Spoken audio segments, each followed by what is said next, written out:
misogyny. I'm your host, Hannah Blue. You're listening to episode 69, a discussion on alternative realities. Hurricane Helene tore through Asheville, North Carolina, and when I tell you I was panicking and worrying about my friend, I was. But she's safe.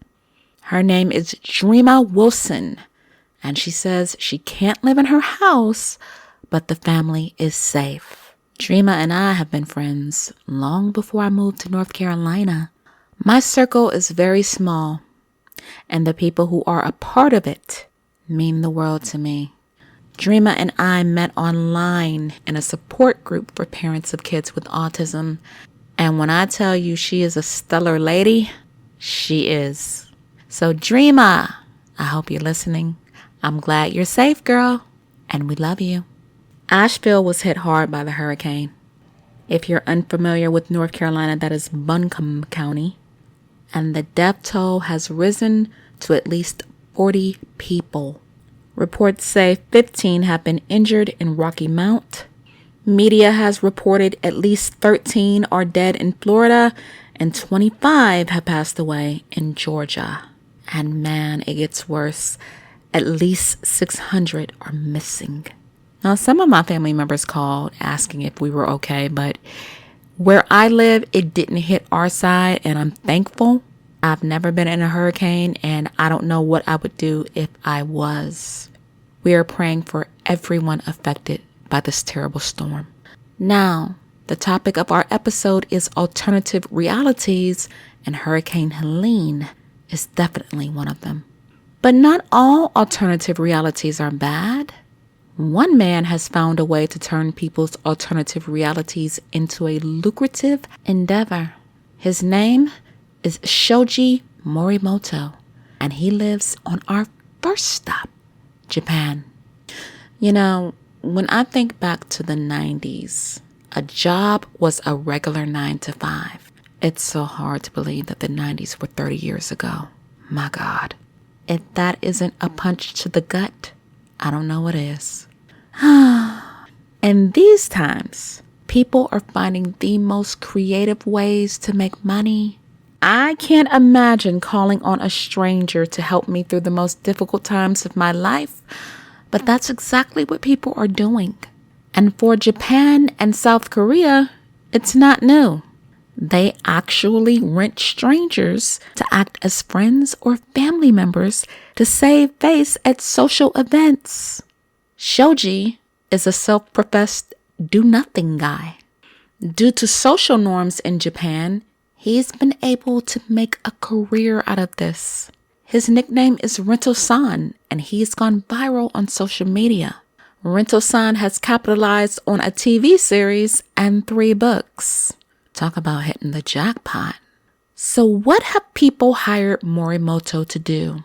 Well, he sat with someone while they finished their thesis. Healthcare workers have hired him to relieve the burden the pandemic has taken on their mental health.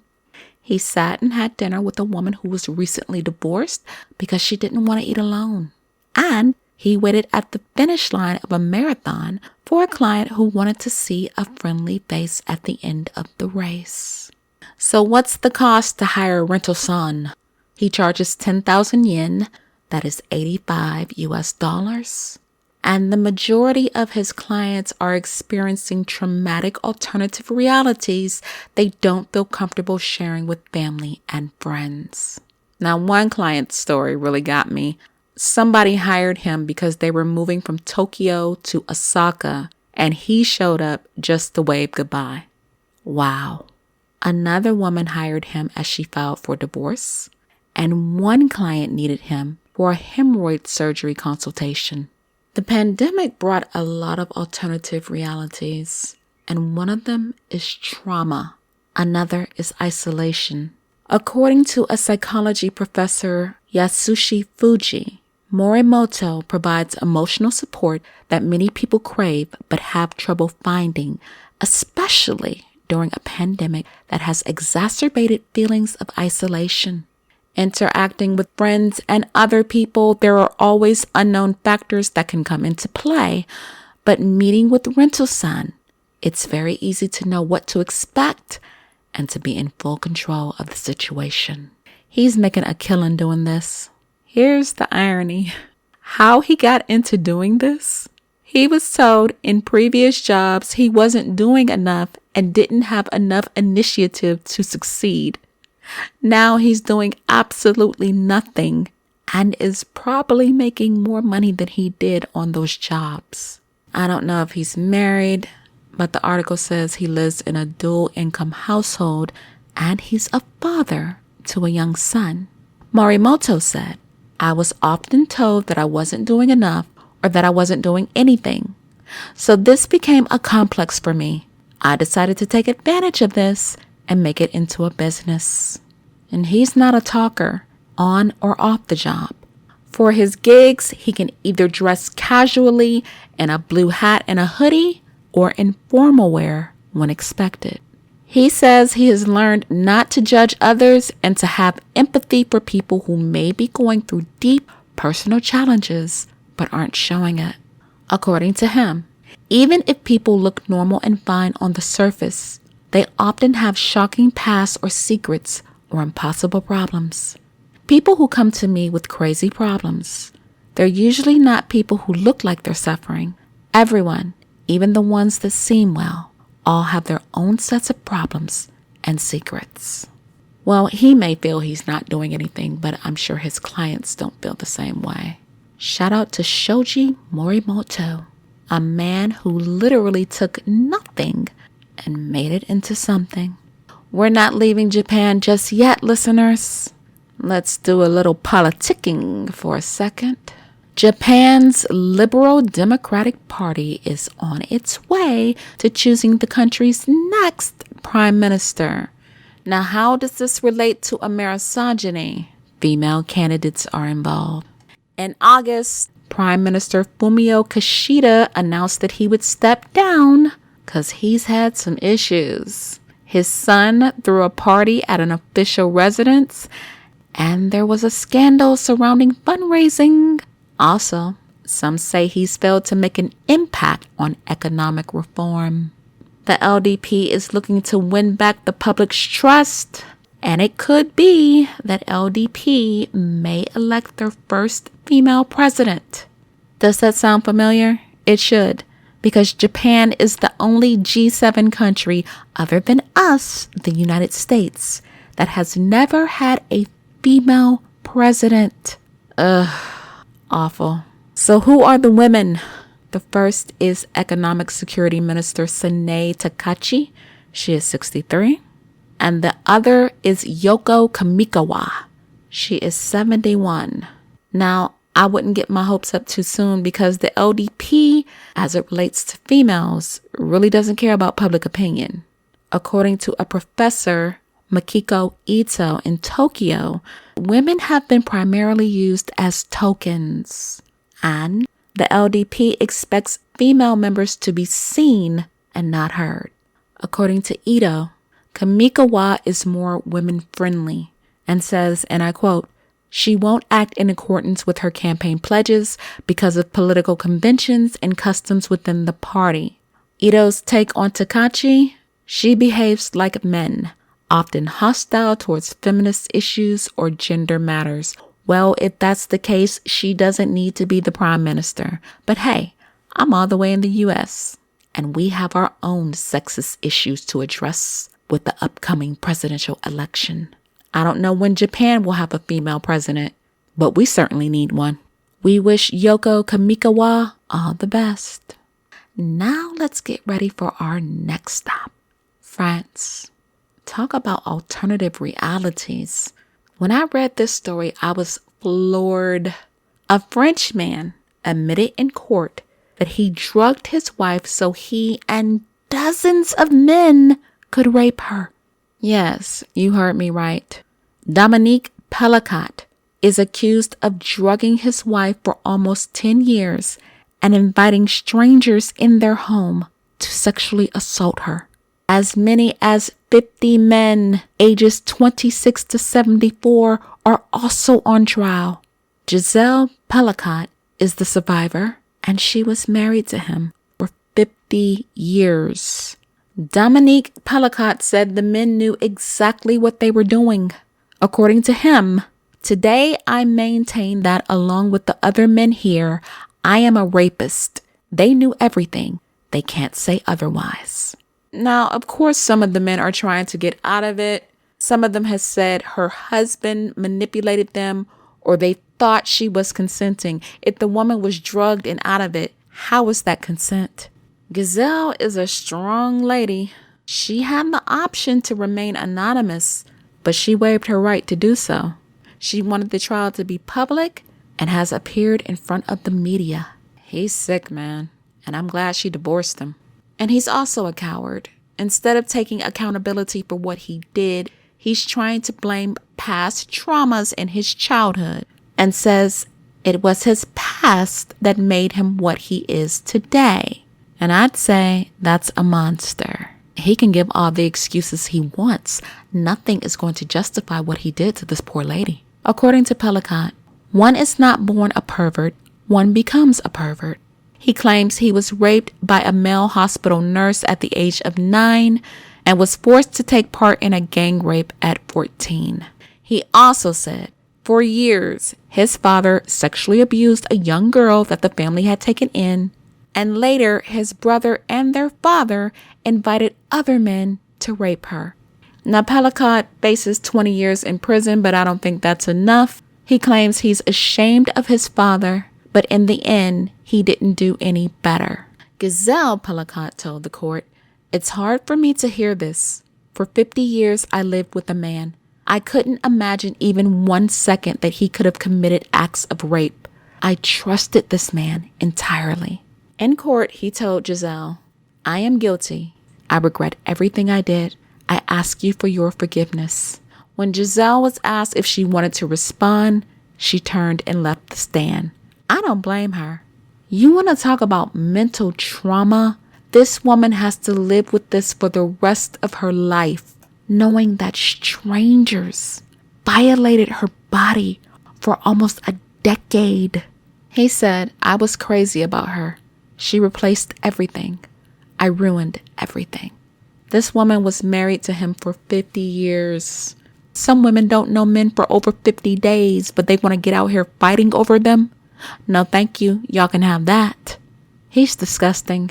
In 2020, a security guard caught him secretly shooting video up women's skirts. When police raided his house, they found thousands of photos and videos of men engaging in sexual acts with Giselle while she was unconscious in bed.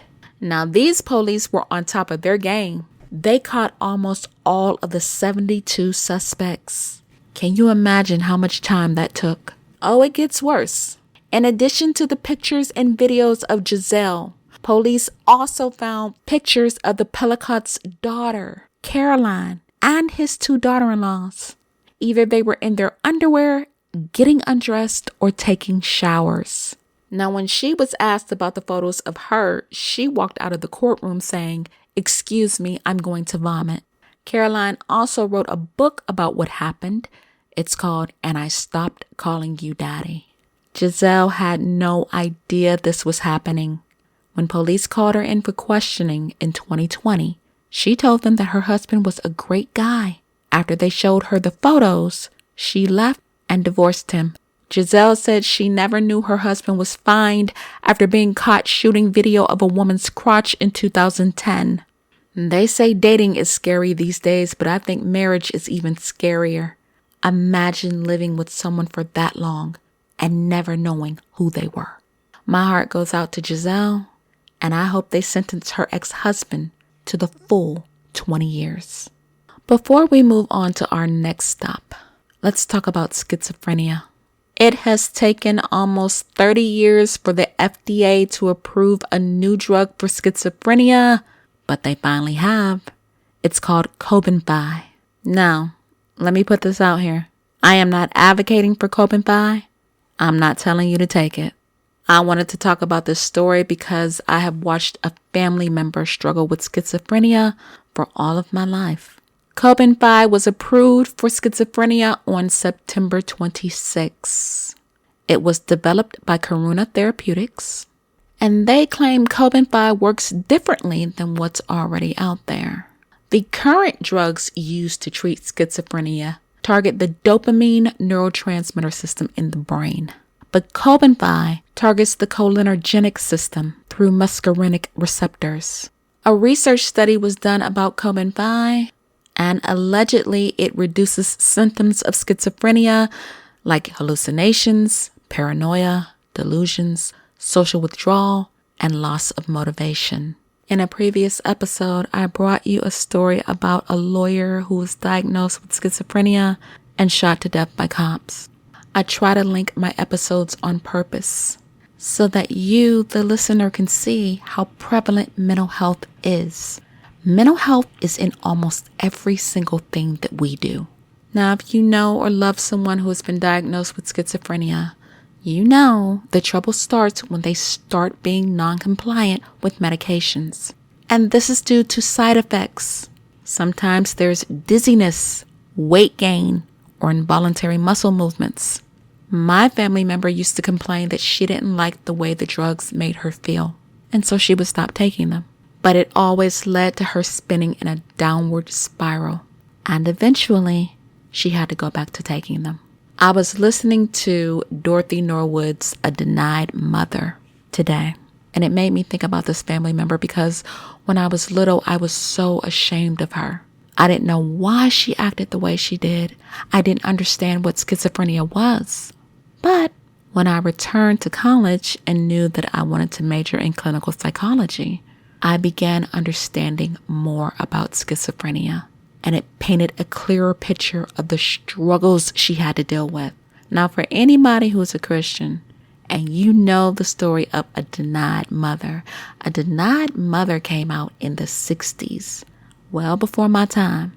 It's about a daughter who was ashamed of her mother because her mother got burned in a house fire. And she told her mother that she didn't want anyone to know she was her mother because her face and her hands were burned. And her mother told her she got burned saving her from a house fire when she was a baby. That story has always resonated with me. A person living with schizophrenia may not have burns on their hands or their faces, but they definitely have scars within their mind. Schizophrenia is a hard diagnosis to live with, not just for the person, for the family as well. Now, the makers of Cobenfy claim that the side effects are mild to moderate and lessen with time. But we know every drug has side effects, and here are the ones for Cobenfy. Increased heart rate, urinary retention, and swelling in the face in rare cases. Cobenfy is not recommended for people with a history of liver or kidney disorders. Here's something else I don't like. The cost of Cobenfy for a single month is $1,850. According to Bristol Myers Squibb, nearly 80% of people with schizophrenia in the U.S. have insurance through Medicare or Medicaid. Well, let's hope they cover it. The cost of drugs in this country is astronomical. Now, I don't know if Cobenfy will be better for people diagnosed with schizophrenia, but after having no new drugs introduced in almost 30 years, something had to be done. Again, I am not advocating for Cobenfy. We'll just have to wait and see how it works. Now let's get ready for our last stop, Nairobi, Kenya. Misogyny is all about mental health and protecting women's rights. Some of the subject matter that I cover is very hard to hear, but it's necessary to amplify the voices of people who cannot do it for themselves. The story of Olympic athlete Rebecca Cheptegei is so heartbreaking. Cheptegei was from Uganda, and she was set on fire and burnt to death by an ex-boyfriend. In Kenya, she is the fourth female athlete to be killed by intimate partner violence. Viola Cheptu founded Tirop Angels in honor of the athlete Agnes Tirop, who was stabbed to death in 2021. She says, "We are here to say that enough is enough. We are tired of burying our sisters due to gender-based violence." According to media, Cheptegei suffered burns to 80% of her body after she was doused with gasoline and set on fire by her ex-boyfriend, Dixon Naidima. Naidima sustained 30% of burns on his body and later died and went to hell. That's right, you heard me. I said he died and he went to hell. Allegedly, they were fighting over a piece of land that Rebecca bought. This brave woman competed at the Paris Olympics and came in 44th place.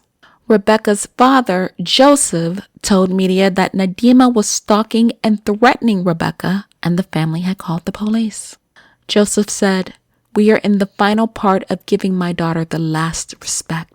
According to the Kenya Demographic and Health Survey, in 2022, 4 in 10 women, or an estimated 41% of dating or married Kenyan women, experience physical or sexual violence perpetuated by their current or most recent partner. Domestic violence is everywhere, in every corner of the world. Not only does it take a toll on the mental health of the survivor, but it also takes a toll on the families as well. This poor family had to bury their beautiful daughter because this animal had no self-control. He had one job: to leave her alone and allow her to live her life without him. And he couldn't do it. Ladies, I have said this before on this podcast and I will say it again. You have to be careful with who you date and marry. If he hits you once, he will hit you again. There is no such thing as, "I'm sorry, I'll do better." There are men out here who would rather see you dead than be happy with somebody else. The first time you see the red flags, get out of Dodge, because it's not going to get any better. Our prayers are with the family of Rebecca Cheptegei. May she rest in peace. And with that, I'm out of time.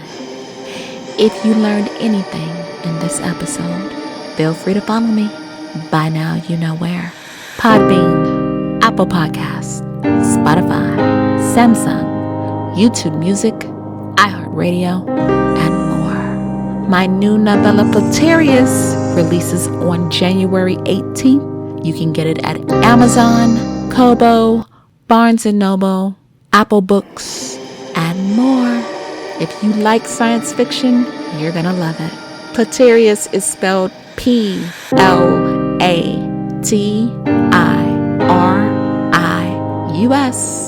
Infiltration is book 1. And once you get it and read it, be sure to leave a review for me on Amazon. Shout out to the new countries that have joined the Amerisogyny podcast.